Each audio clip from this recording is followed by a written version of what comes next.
টেনে টেনে এনেছে। হ্যাঁ, এই বাগান থেকে নিয়েছে।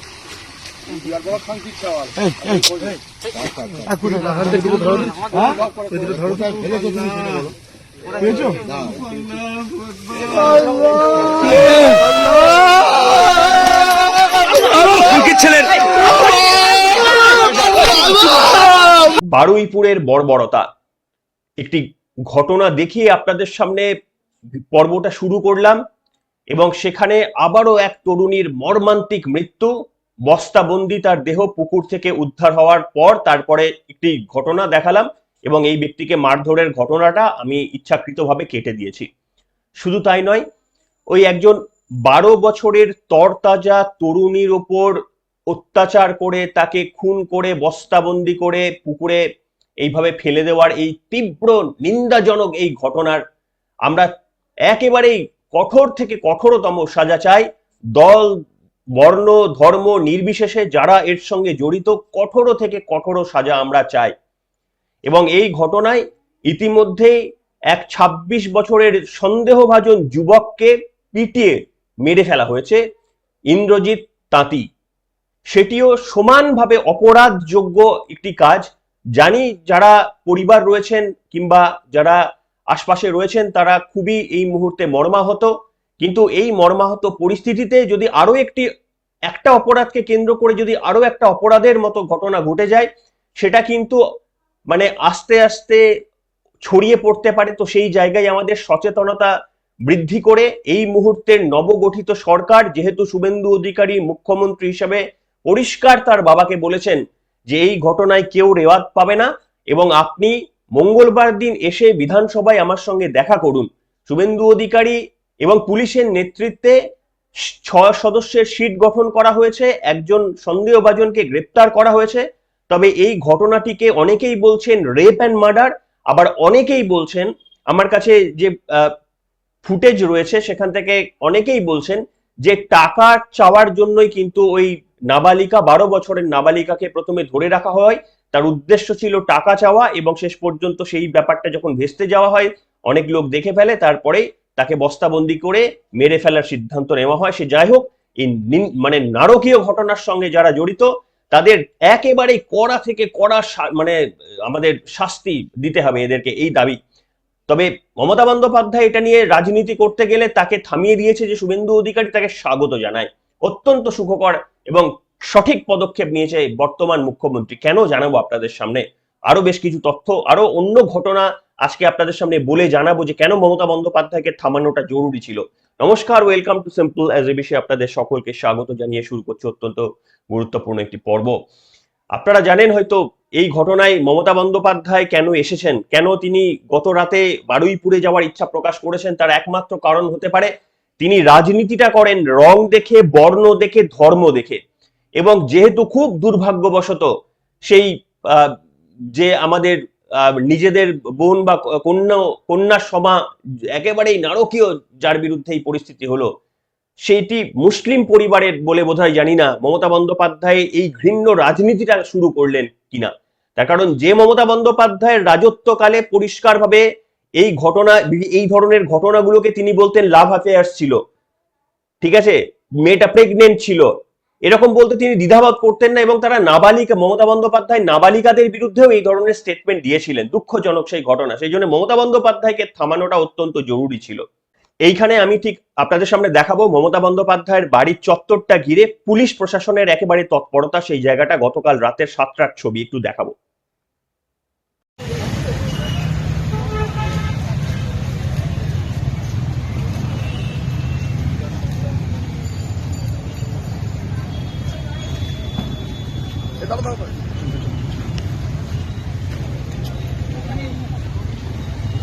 দেখলেন এটা কেন জরুরি ছিল জানেন? আমি আজকে বলবো, একটু শুনবেন পর্বটা, গায়ে মানে রোম খাড়া হয়ে যাবে। এই ঘটনা তো বটেই, আরো দুটো ঘটনার সময় পেলে আমি বলবো।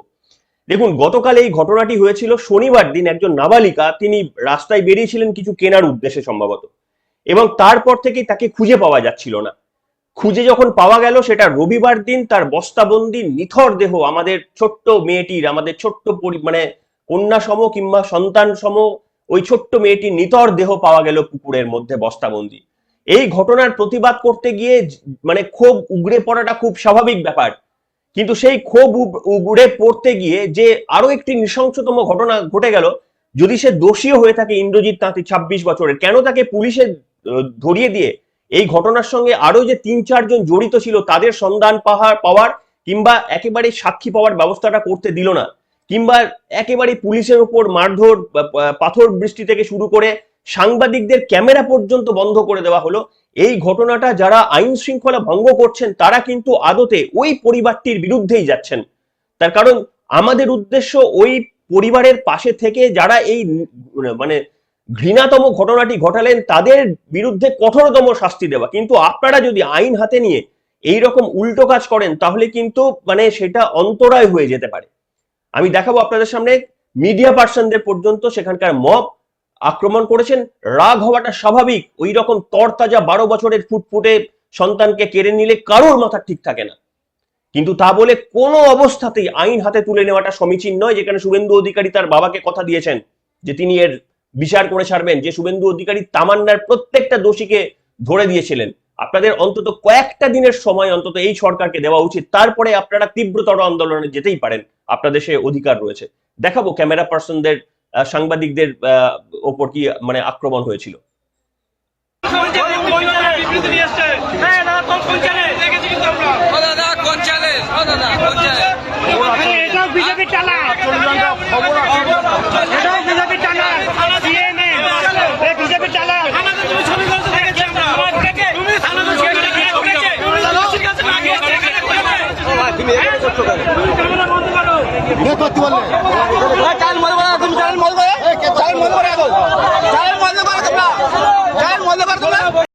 দেখলেন, আমি আবারও ধরে নিচ্ছি এটা ক্ষোভের বহিঃপ্রকাশ, মানুষের মাথার ঠিক থাকে না, ওই রকম একটা ফুটফুটে সন্তান চলে গেলে হতেই পারে, কিন্তু মমতা বন্দ্যোপাধ্যায়কে আটকানোটা কতটা জরুরি ছিল আপনারা জানেন? আমি আজকে আপনাদের সামনে বলছি। শওকত মোল্লা, মমতা বন্দ্যোপাধ্যায় ভোটের আগে ডান হাত বলেছিলেন না, সেই শওকত মোল্লা লিস্ট করে রাখতেন কোন বৌদিকে কোন পাড়ার মেয়েকে কবে তার বাড়িতে পাঠাতে হবে, লিস্ট করে রাখতেন। সংবাদ মাধ্যমে প্রকাশিত তথ্য থেকে আপনাদের সামনে বলছি, যে মমতা বন্দ্যোপাধ্যায় ওই আজকে গিয়ে ওখানে অশান্তি ছড়ানোর কাজটা করতে যাচ্ছিলেন, তার ডান হাত বলে যে শওকত মোল্লা বিধায়ক, একটা ঘটনা শুনবেন।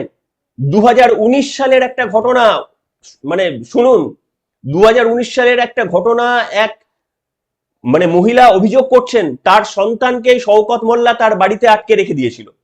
কেন আটকে রেখে দিয়েছিল?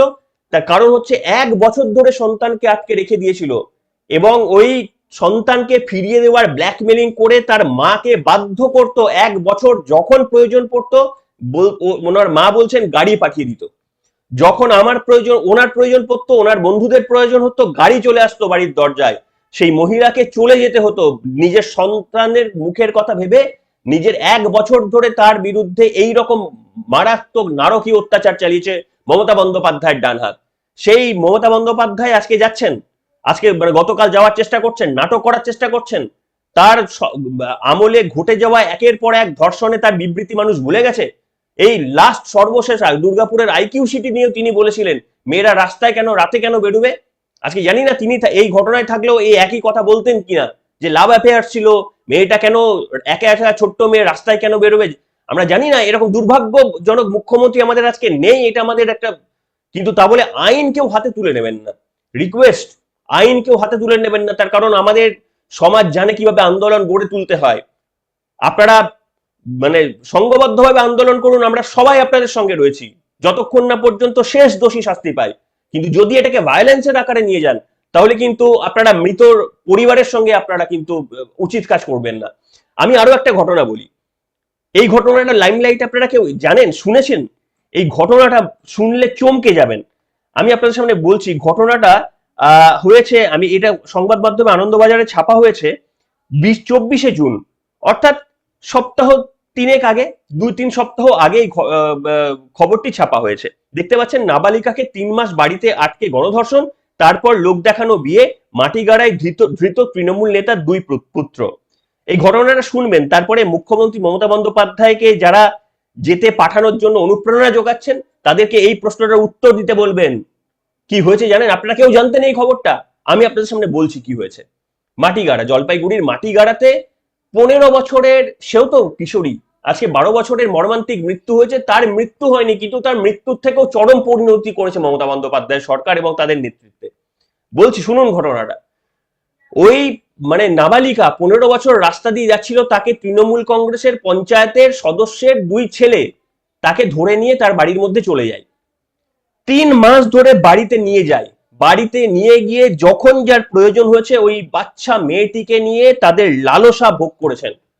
শুধু তাই নয়, শুধু নিজেরা লালসা ভোগ করেননি, নিজেদের পাড়াপড়শি বন্ধুদের যাকে প্রয়োজন মনে করেছেন ডেকে নিয়ে এসে ঘরের দরজা খুলে দিয়ে ওই 15 বছরের মেয়েটির ওপর সঙ্গে একেবারে তাদেরও লালসা মেটানোর তৃপ্তি পাওয়ার জন্য সমস্ত বন্দোবস্ত অ্যারেঞ্জ করে দিয়েছিলেন। বুঝতে পেরেছেন? এবং এই ঘটনাটা কখন ঘটেছে? পরিবর্তনের আগে, যখন এই দুর্নীতিবাজ থেকে এই ধর্ষকদের পাশে থাকা মমতা বন্দ্যোপাধ্যায় একটা অদ্ভুত রাজত্ব সৃষ্টি করেছিলেন, সবসময় ধর্ষকদের পাশে দাঁড়াতেন। কি করে এইরকম চরমতর মহিলা এখনো ঘরে বসে রয়েছে? আমার তো এইখানে শুভেন্দু অধিকারীদের সরকারের ওপর আমার রাগ এবং ক্ষোভ। কেন এইরকম একটা দুর্নীতিবাজ, যে যিনি প্রত্যেকটা ঘটনায় ধর্ষকদের পাশে দাঁড়াতেন, তিনি আজকে ঘরে বসে কেন লেকচার মারার সুযোগ পাবেন? এবং শুনুন বাকি ঘটনাটা। ওই যে মানে 15 বছরের একটা বাচ্চাকে এইরকম ভাবে 3 মাস ধরে অত্যাচার করার পর যখন পরিবার পুলিশের কাছে যায়, পুলিশ তখন মমতা বন্দ্যোপাধ্যায় সরকার, পরিবর্তন হয়নি, পুলিশ কোনো অভিযোগ নেয়নি। পুলিশকে তার পরিবার থেকে সমস্ত যতটুকু তাদের হাতে প্রমাণ ছিল সেই দিয়ে কোনো অভিযোগ তারা নেয়নি, বরঞ্চ তাদেরকে আরো বেশি করে মানে ধমকে বাড়ি পাঠিয়ে দেওয়া হয়েছে। এবং এরপরে কি হয়েছে? ওই 2 রাস্কেল, ওই 2 নরকের কীট, তারা লোক দেখানি বিয়ে করে শেষে এই ঘটনাটিকে তাদের মধ্যে এক ছেলে এই তার মেয়েটির সঙ্গে বিবাহ সূত্র আবদ্ধ হয়ে ভাবেন যে এটাকে মানে চাপা দেবো, এবং বিবাহ করার পর অত্যাচার আরো 3-4 গুণ বেড়ে যায়। তার কারণ তারা ভাবেন যে এবার লাইসেন্স পেয়ে গেছি, এবার তো বিয়ে করে নিয়েছি।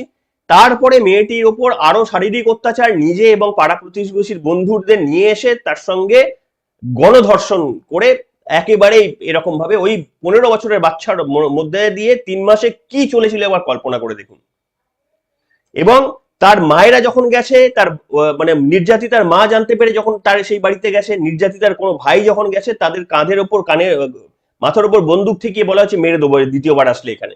পুলিশ কোনো কমপ্লেন নেয়নি। তারপরে পরিবর্তনের পর যখন আবার মায়েরা যান, তখন সেই পুলিশরা কমপ্লেন নেননি, তারা ছুটেছেন, তারা ছুটে গিয়ে এই সমস্ত কমপ্লেন নিয়েছেন। কেন নিয়েছেন? তার কারণ জানতেন যে এখানে এখন শুভেন্দু অধিকারী মুখ্যমন্ত্রীর নাম মমতা বন্দ্যোপাধ্যায় নয়। সেই দিন তড়িঘড়ি সেই যে সমস্ত পুলিশ অফিসার বা যে পুলিশ স্টেশন থেকে কমপ্লেন নেওয়া হয়নি, তারা তারপরে সেই কমপ্লেন নিয়ে নেয়, এবং কমপ্লেন নিয়ে ওই 2 রাস্কেলকে তারা নিয়ে চলে আসে, এবং তারা এখনো পুলিশের হেফাজতে রয়েছে। এত বড় ঘটনাটা জানতেন আপনারা?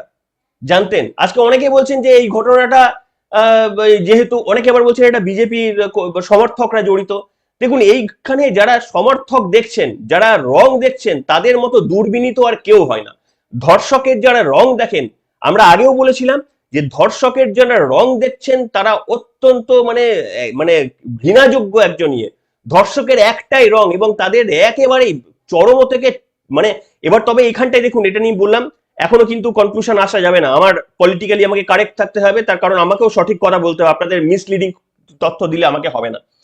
এখনো পর্যন্ত যখন আমি খবর করছি, আমার কাছে ওই কোন রকমেরই ময়না তদন্তের রিপোর্ট অন্তত সংবাদ মাধ্যমে বা আমার কোনো সূত্র থেকে আমি পাইনি, যে কারণে আমি কনফার্ম বলতে পারবো না এটা রেপ অ্যান্ড মার্ডার নাকি শুধু মার্ডার। তার কারণ হচ্ছে একটি জায়গায় আমি পরিষ্কার ভাবে দেখেছি, এই যে প্রথমে যে ভিডিওটা দেখালাম আপনাদের সামনে, যদি কিছুটা দেখতে পারেন, যে ভদ্রলোক ওই যে লোকটি ওই পুকুরে দেখাচ্ছিল, যাকে মারধর দেওয়া হচ্ছিল একটু, তো সেই লোকটা নিজে মুখ খুলে বলেছে যে টাকার লোভে, সেই লোকটাকে পরে যখন থানায় ধরিয়ে নিয়ে হয়, সেই লোকটা বলেছিল টাকার লোভে মেয়েটির সঙ্গে 50,000 কি কত একটা টাকা, আমি এক্স্যাক্টলি ভুলে গেছি, টাকা পাওয়ার জন্য মেয়েটিকে এইভাবে ধরে নেওয়া হয়েছে। এবং সেটা ময়না তদন্তের পরই জানা যাবে, কিন্তু সে যে কারণেই হোক, তার শেষ পরিণতি যারা এই রকম করলেন তাদের বিরুদ্ধে চরমতম শাস্তি হওয়া উচিত। কিন্তু এই শাস্তিটা মমতা বন্দ্যোপাধ্যায়ের আন্দোলন থেকে আসবে? ওই মানে মানে নির্মম একটি মহিলা, যিনি মানে মহিলার নামের মানে জানি না কলঙ্ক, তিনি যে মহিলা হয়েও মহিলাদের দুঃখ বুঝতেন না, সন্দেশখালীর ঘটনাটাকে পুরো নাটক বলে চালিয়ে দিলেন। যে সন্দেশখালীতে পিঠে বানানোর নাম করে যে মারাত্মক ঘটনা ঘটেছিল, শুধুমাত্র তার ভোট বাক্সে প্রভাব যাতে না পড়ে সেই কারণে অত বড় দোষ পর্যন্ত হজম করে গেলেন, সেই মহিলাকে আমরা সুযোগ দেবো যে তিনি প্রতিবাদ করবেন আর আমরা তার লেজুর ধরে আমরা করব? আমাদের সিদ্ধারা নেই? আমরা নিজেরা প্রতিবাদ করব না? দেখেননি আরজিকর আন্দোলনে কোন নেতা নেতৃত্ব দিয়েছিল? কোন নেতা নেতৃত্ব দিতে দেখেছিলেন? সিপিএম এর নেতাকে? সিপিএম এর নেতা নেতৃত্ব দিলে এতদিন পরিবর্তনটা সিপিএম এর পক্ষে হতো। সেটা তখন নেতৃত্ব দিয়েছিল পশ্চিমবঙ্গের সাধারণ মানুষ মমতা বন্দ্যোপাধ্যায়ের সরকারের বিরুদ্ধে। আর আজকেও তাই। আপনারা যারা হাতে আইন তুলে নিচ্ছেন তারা কার্যত এই কেসটিকে লঘু করছেন। আপনারা কোনোভাবেই আপনারা ওই পরিবারের পাশে না থেকে বরঞ্চ তাদের আরো আরো বিরুদ্ধে মানে কি বলবো তাদের প্রবলেমে ফেলার চেষ্টা করছেন। এই ঘটনায় কোনো হিংসাত্মক ঘটনা ঘটাবেন না। কোন সরকারের কোনো কেউ, এমনকি আপনি অভিযুক্তকেও আপনি মারতে পারেন না। ফাঁসির দাবি আপনি 100 বার তুলুন, আমরা তুলছি ফাঁসির দাবি, সমস্ত কিছু আমরা তুলছি, কিন্তু আইন নিজেদের হাতে তোলা মানে সেটা এখনো পর্যন্ত এরকম ভাবে পিটিয়ে মেরে দেওয়া, ঠিক আছে, প্রমাণের আগেই আমরা কি কনফার্ম যে যে যাকে পিটিয়ে মেরে দেওয়া হলো সেই মানে প্রধান অ্যাকিউজ, সে সেই দোষী? আমরা কেউ কেউ জানি? আমরা ধরে নিয়ে ব্যাপারটা করেছি। তো আমাদের বক্তব্য হচ্ছে এই ঘটনার চরম থেকে চরমতম শাস্তি আমাদের কামনা করি এবং অতি সত্বর প্রয়োজন হলে ফাস্ট ট্র্যাক আদালতে এর বিচার হোক। ফাস্ট ট্র্যাক আদালতে বিচার হয়ে ওই আমাদের ছোট্ট বোনের, আমাদের সমাজের ছোট্ট বোনের ওপর ঘটে যাওয়া এই অকথ্য নির্মম অত্যাচারের একেবারে চরমতম শাস্তি আমরা দাবি করি, কিন্তু সেটা আইন মেনে করা হোক এবং যত তাড়াতাড়ি সম্ভব, ডিলে নয়। আমরা দেখি না শুভেন্দু অধিকারী মুখ্যমন্ত্রী হিসেবে বলেছেন, তামান্নার পাশে তিনি দাঁড়িয়েছিলেন। যারা এটাকে রাজনীতির রং লাগাচ্ছেন, যারা এটাকে সাম্প্রদায়িকের রং লাগাচ্ছেন, তারা কার্যত ওই পরিবারে তাদের এজেন্ডা ওই বাচ্চাটির সঙ্গে ইনজাস্টিস ঘটে যাওয়া এবং তাকে জাস্টিস পাইয়ে দেওয়া নয়। তাদের এজেন্ডা হচ্ছে বিজেপি সরকারকে এই মুহূর্তে কালিমালিপ্ত করে মমতাকে কিছুটা মহিমান্বিত করা। যারা করছেন তাদের তীব্র বিরোধী। আর যারা এই ঘটনা নিয়ে প্রতিবাদ করছেন, আপনারা প্রতিবাদ জারি রাখুন যতদিন না পর্যন্ত এই ছোট্ট বাচ্চার পরিবারটা কোন রকম বিচার না পাচ্ছে, ততদিন আইন অনুযায়ী আপনাদের প্রতিবাদ জারি থাকুন। আমাদের সমর্থন সবসময় আপনাদের পাশে থাকবে। কিন্তু যে সমস্ত প্রতিবাদী, ওই সিপিএম পন্থী প্রতিবাদী আর তৃণমূল পন্থী প্রতিবাদীরা আপনাদের বিপথে পরিচালনা করার চেষ্টা করছেন, তাদের থেকে কিন্তু সাবধান। তার কারণ প্রত্যেকবার আপনারা দেখেছেন এদের কথাই প্রভাবিত হয়ে আপনারা কিন্তু বিপদে পড়ে যান। সেইটা থেকে সাবধান। আমাদের লক্ষ্য হওয়া উচিত ওই মৃতাকে, আমরা ছোট্ট বোনটিকে, আমাদের ছোট্ট কন্যা সম, আমাদের সহনাগরিক, ও ছোট্ট হলেও সহনাগরিক, তাকে আমরা ফিরিয়ে আনতে পারবো না। মর্মান্তিক সেই বেদনা, তার বাবা মার কষ্ট কেউ শেয়ার করতে পারবে না। কি কষ্টের মধ্যে দিয়ে যাচ্ছেন অন্য কে আরোর পক্ষে সেটা রিয়েলাইজ করা সম্ভব না, কি যাচ্ছে আজকে তার মায়ের মধ্যে দিয়ে। তার বিচার যতদিন না চায় ততদিন আপনাদের পাশে আমরা থাকবো এবং দোষীদের চরম থেকে চরমতম এবং দ্রুত থেকে দ্রুততর সাজা আমরা কামনা করে আজকের এই পর্ব এখানেই শেষ করছি। সবাই ভালো থাকবেন। তবে মমতা বন্দ্যোপাধ্যায়কে কোনো স্পেস নয়, মাথায় রাখবেন। ধর্ষকদের সমর্থন করে যাওয়া মমতা বন্দ্যোপাধ্যায়কে 1 ইঞ্চিও জমি নয়। সবাই ভালো থাকবেন। এখনকার মতো এখানেই। সমর্থন যোগ্য মনে হলে কমেন্ট করবেন, আর যদি সমালোচনা থাকে সেটাও লিখবেন। সবাই ভালো থাকবেন। এখনকার মতো এখানেই।